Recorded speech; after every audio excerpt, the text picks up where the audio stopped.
Margaret Ryan with Clean Skies News, and I'm talking with Mohamed El-Ashry. He is a board member of the Arab Forum for Environment and Development, and that forum authored a new report on climate change in the Arab countries. Can you tell us something about that report? Yes, the report really highlighted to the people in the region who have not done much on the area of climate change or research or data and so on, how vulnerable they really are to climate change, and that they need to take actions now to help address these challenges of climate change impacts, and have some regional cooperation also among themselves. You said this report had several firsts. I think one of them was that you actually surveyed people's attitudes about climate change.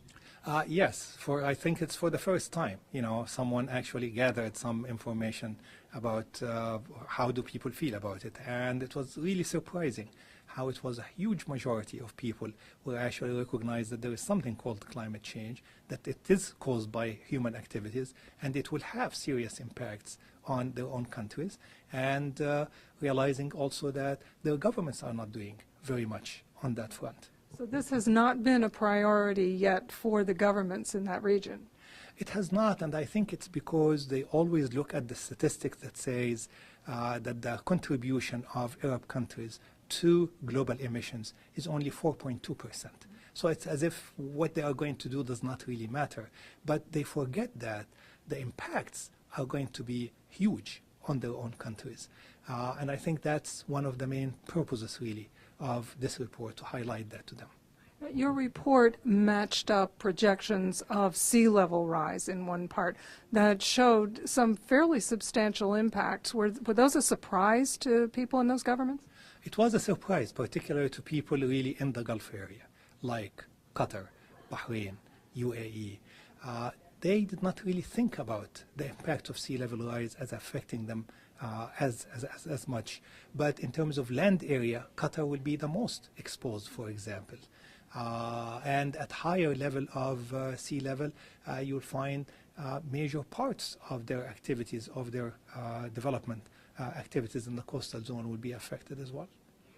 Now, this report came out in November, right before the Copenhagen climate meeting. Did it have any effect? Were people aware of it at that time in Copenhagen? Well, at least the Arab countries were aware of it, and that really was the important thing. The message that it is in your best interest to have a strong agreement coming out of Copenhagen. So the old way of saying no because we don't really contribute much to that does not really help. So that, I think, has helped a great deal in that they were not part of the opposition. At least they were silent, but they were not part of the opposition. Not all of them, of course.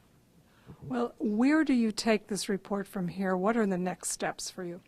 I think it's an important thing are some of the recommendations that are there that are directed at governments and high levels of governments so that they can take ownership of the issues and start raising it beyond being an environmental issue, that it really is an economic issue, an economic development issue, as well as an environmental issue.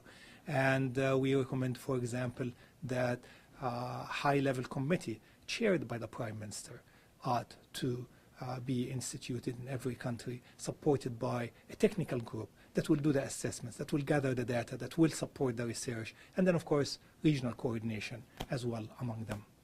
Okay. Well, Dr. El-Ashry, thank you so very much for talking to us today. It's a pleasure. Thank you.